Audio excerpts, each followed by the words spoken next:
న్యాయమూర్తులిచ్చే తీర్పులు అవి కేవలం చట్టం ప్రకారమే ఉంటాయా లేక వాటి వెనుక ఇంకేమైనా కథ ఉందా? భారత సుప్రీంకోర్టుపై జరిగిన ఒక చాలా ఆసక్తికరమైన అధ్యయనం న్యాయమూర్తుల తీర్పుల వెనుక దాగి ఉన్న కొన్ని ఆశ్చర్యకరమైన విషయాలను బయటపెట్టింది.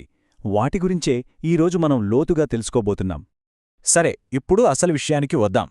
ఈ మొత్తం విశ్లేషణకు మూలమైన ప్రశ్న ఇదే: రిటైర్మెంట్ తర్వాత ఏదో ఒక మంచి ప్రభుత్వ ఉద్యోగం వస్తుందన్న ఆశ ఈరోజు ఒక న్యాయమూర్తిచ్చే తీర్పును నిజంగా మార్చగలదా? ఇది ఏదో ఊహ కాదు, ఒక లోతైన శాస్త్రీయ పరిశోధన ఈ ప్రశ్నకు సమాధానం వెతకడానికి ప్రయత్నించింది. ఈ అనుమానం ఏదో గాలివార్త కాదు. ఇది ఎప్పట్నుంచో నడుస్తున్న ఒక పెద్ద చర్చ. దానికి ఉదాహరణే భారత మాజీ ఆర్థిక మంత్రి అరుణ్ జైట్లీ చేసిన ఈ వ్యాఖ్య. దీన్ని బట్టి ఇది భారతదేశంలో ఎంత సీరియస్గా నడుస్తున్న వాదనో మనకు అర్థమవుతోంది. ఓకే, ముందుగా ఈ పరిశోధన అసలు దేని గురించి, వాళ్ళ ఉద్దేశం ఏంటి చూద్దాం. అంటే ఒక రకమైన డీల్ అన్నమాట. ప్రభుత్వానికి నచ్చేలా తీర్పులివ్వండి, రిటైర్ అయ్యాక మంచి ఉద్యోగం తీసుకోండి.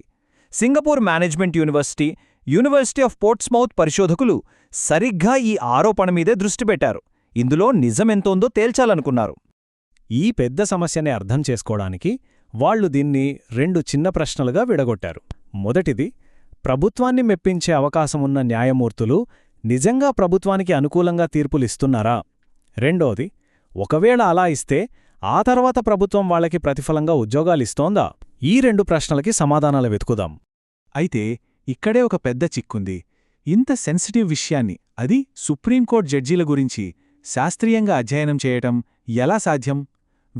ఇక్కడే సుప్రీంకోర్టుకున్న కొన్ని యూనిక్ రూల్స్ పరిశోధకులకు బాగా హెల్ప్ అయ్యాయి. ఇక్కడే మనకు రెండు ఇంట్రెస్టింగ్ రూల్స్ కనిపిస్తాయి. ఒకటి, కేసులను కంప్యూటర్ ర్యాండమ్గా జడ్జిలకు పంచుతుంది. అంటే ఏ జడ్జికి ఏ కేసు వెళుతుందో ఎవరూ ఊహించలేరు, మార్చలేరు. రెండు, జడ్జిగారు ఎప్పుడు రిటైర్ అవుతారో కూడా పక్కాగా తెలిసిపోతుంది. 65 ఏళ్లొచ్చాయంటే అంతే, ఖచ్చితంగా రిటైర్ అవ్వాల్సిందే. ఈ రెండింటి వల్ల ఒక రకంగా ఎలాంటి బయాస్ లేకుండా డేటాను విశ్లేషించటానికి వీలు దొరికింది. సరే, జడ్జీలు కేసుల్ని ఎంచుకోలేరు అని అర్థమైంది. కానీ ఒక జడ్జికి ప్రభుత్వాన్ని మెప్పించాలనే ఉద్దేశం ఉందని ఎలా తెలుస్తుంది? దాన్ని ఎలా కొలుస్తారు? దీనికోసం పరిశోధకులు ఒక చాలా క్లెవర్ పద్ధతిని వాడారు.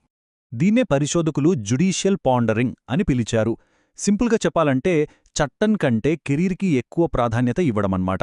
అంటే తీర్పును చట్టపరమైన అంశాలు కాకుండా రిటైర్మెంట్ తర్వాత వచ్చే జాబ్ లాంటివి ప్రభావితం చేయడం. ఈ పాండరింగ్ ఇన్సెంటివ్ని కొలవడానికి రెండు విషయాలు చూశారు. మొదటిది, ఆ కేసు ప్రభుత్వానికి ఎంత ఇంపార్టెంట్. రెండోది, తీర్పు ఇచ్చాక అదే ప్రభుత్వం దగ్గర రివార్డ్ తీసుకోవడానికి టైం ఉందా లేదా. ఈ రెండింటినీ కలిపి వాళ్ళు ఒక స్కోర్ లాంటిది క్రియేట్ చేశారు. దీన్ని ఒక ఉదాహరణతో చూద్దాం. ఇప్పుడు ఇద్దరు జడ్జీలు ఉన్నారు అనుకుందాం. ఒకరు ఎన్నికలకి చాలా ముందు రిటైర్ అవుతున్నారు, ఇంకొకరు ఎన్నికలకి దగ్గర్లో రిటైర్ అవుతున్నారు.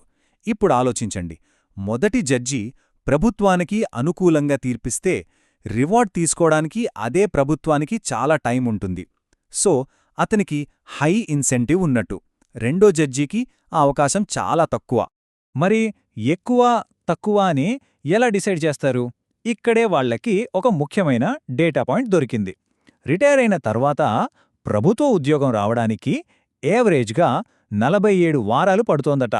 అందుకే ఎన్నికలకు కనీసం 47 వారాల ముందు రిటైర్ అయ్యేవాళ్లను అధిక ప్రోత్సాహకం ఉన్నవారిగా లెక్కగట్టారు. ఇప్పటిదాకా మనం మెథడ్ అంతా చూశాం. ఇప్పుడు అసలైన రిజల్ట్స్, అసలు కథ ఇక్కడే మొదలవుతోంది. ఈ ప్రోత్సాహకాలు నిజంగా తీర్పులని మార్చాయా? చూద్దాం రండి. రిజల్ట్స్ చూస్తే షాక్ అవ్వాల్సిందే. ఒక బెంచ్ మీద హై ఇన్సెంటివ్ ఉన్న జడ్జీల సంఖ్య పెరిగే కొద్దీ ప్రభుత్వం గెలిచే ఛాన్స్ అమాంతం పెరిగిపోయింది. అస్సలు ఇన్సెంటివ్ లేనప్పుడు ప్రభుత్వం గెలిచేది కేవలం 25% కేసుల్లోనే. కాని ఇద్దరు జడ్జీలకి ఇన్సెంటివ్ ఉన్నప్పుడు ఆ గెలుపు శాతం ఏకంగా 64%కి పెరిగింది. ఈ నెంబర్ చూడండి, +39%. అంటే ఇద్దరు జడ్జీలకి ప్రభుత్వాన్ని మెప్పించే అవకాశం ఉన్నప్పుడు ప్రభుత్వం గెలిచే ఛాన్స్ దాదాపు 40% పాయింట్లు పెరిగిందన్నమాట. ఇది చాలా చాలా పెద్ద తేడా. ఇది కేవలం యాదృచ్ఛికంగా జరిగింది అనడానికి వీల్లేదు. ఇది చాలా మంచి ప్రశ్న కదా. సరే, ప్రభుత్వం గెలుస్తోంది, బావుంది. కాని బెంచ్ మీద 2-3 జడ్జీలు ఉంటే తమకు ఎవరు ఫేవర్గా తీర్పు ఇచ్చారో ప్రభుత్వానికి ఎలా తెలుస్తుంది? సమాధానం చాలా సింపుల్. తీర్పు ఎవరు రాశారు అనేది ముఖ్యం. కేవలం బెంచ్లో కూర్చోవడం కాదు, ఆ తీర్పును స్వయంగా రాసి తమ పేరు మీద విడుదల చేయడం, అదే ప్రభుత్వానికి వెళ్లే సిగ్నల్ అనమాట. ఆ తీర్పు క్రెడిట్ అంతా ఆ ఒక్క జడ్జికే వెళ్తుంది. ఇప్పుడు మనం చివరి దశకు వచ్చాం. ఈ తీర్పులు రాసినందుకు ప్రతిఫలం నిజంగా దక్కిందా? ఆ రిటైర్మెంట్ ఉద్యోగాలకి ఈ తీర్పులకి లింకుందా? ఈ చార్ట్ చూస్తే మనకొక క్లియర్ పిక్చర్ వస్తుంది. ప్రభుత్వానికి అనుకూలంగా ముఖ్యమైన తీర్పులు రాసిన జడ్జిలకు రిటైర్ అయ్యాక ప్రభుత్వ ఉద్యోగం వచ్చే అవకాశం చాలా చాలా ఎక్కువగా ఉంది, రాయని వాళ్లతో పోలిస్తే. ఇది ఎంత ఎక్కువ కూడా పరిశోధకులు లెక్కకట్టారు. వాళ్లు ప్రభుత్వానికి అనుకూలంగా రాసిన ప్రతి ముఖ్యమైన తీర్పుకు వారికి ఉద్యోగం వచ్చే అవకాశం 13 నుంచి 17% పాయింట్లు పెరుగుతోందట. ఇది చిన్న విషయం కాదు. ఈ మొత్తం చర్చను మళ్లీ మొదటికి తెచ్చేలా భారత మాజీ ప్రధాన న్యాయమూర్తి ఆర్ఎం లోధాగారు ఏమన్నారో చూడండి.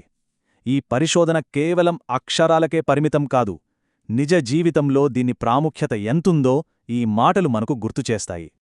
సో ఫైనల్గా ఈ మొత్తం విశ్లేషణ నుండి మనం తెలుసుకోవాల్సిన 3 ముఖ్యమైన విషయాలేంటంటే: 1. జడ్జీల కెరియర్ ఆశలు వారి తీర్పులను నిజంగా ప్రభావితం చేయగలవు. 2.